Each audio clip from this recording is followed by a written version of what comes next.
Kasatgas Penyidikan KPK, AKBP Rosa Purbabekti, diadukan ke Dewan Pengawas KPK oleh Koalisi Aktivis Mahasiswa Indonesia.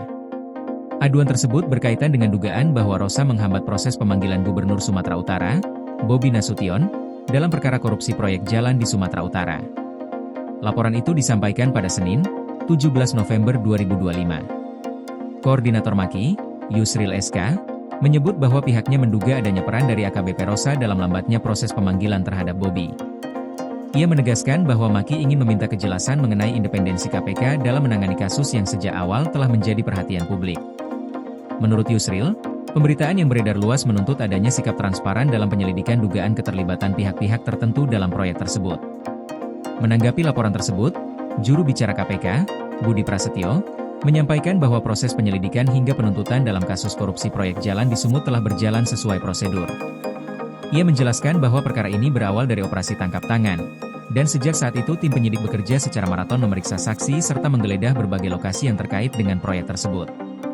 Budi menegaskan bahwa proses penyidikan berlangsung tanpa hambatan, dibuktikan dengan serangkaian penggeledahan yang tidak hanya dilakukan di kantor PUPR Provinsi Sumut, tetapi juga di berbagai kabupaten dan kota lainnya.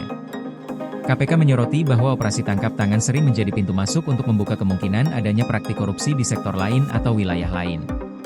Karena itu, penyidikan yang dilakukan tidak hanya terfokus pada satu titik, tetapi diperluas untuk memastikan apakah terdapat pola yang sama dalam proyek-proyek lain.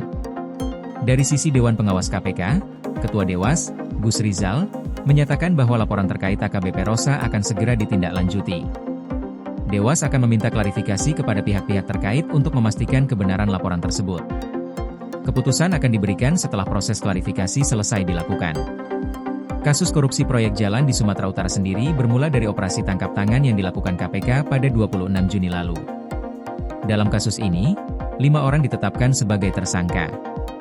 Mereka adalah Kadis PUPR Sumut, Topan Ginting, Kepala UPTD Gunung Tua, Rasuli Effendi Siregar, PPK Satker PJN Wilayah Sumut, Helianto, serta 2 pihak swasta, yaitu Direktur PT Dengan, M. Ahirun Pilang, dan Direktur PT RN, M. Raihan Dulasmi Pilang. Topan Ginting diduga mengatur pemenang lelang proyek senilai lebih dari 230 miliar rupiah untuk memperoleh keuntungan. Ia disebut menerima janji fee sebesar 8 miliar rupiah dari pihak swasta. Sementara itu, 2 tersangka lainnya, Ahirun dan Raihan, diduga telah menarik dana sebesar 2 miliar rupiah untuk dibagikan kepada pejabat yang membantu mereka memperoleh proyek tersebut. Kasus ini telah memasuki tahap persidangan, dengan KPK melimpahkan berkas perkara sejumlah tersangka, termasuk Topan Ginting dan 2 pejabat lainnya yang terlibat dalam pengelolaan proyek. Pemeriksaan lebih lanjut kini terus berjalan untuk memastikan seluruh rangkaian tindak pidana korupsi dapat dibuka dan diproses sesuai ketentuan hukum. Koordinasi PLN dengan TNGL jelang Hari Kesaktian Pancasila, listrik terbangun, alam tetap lestari. Panen perdana garam Aceh. PLN hadirkan energi untuk UMKM di momen menyambut Hari Kesaktian Pancasila.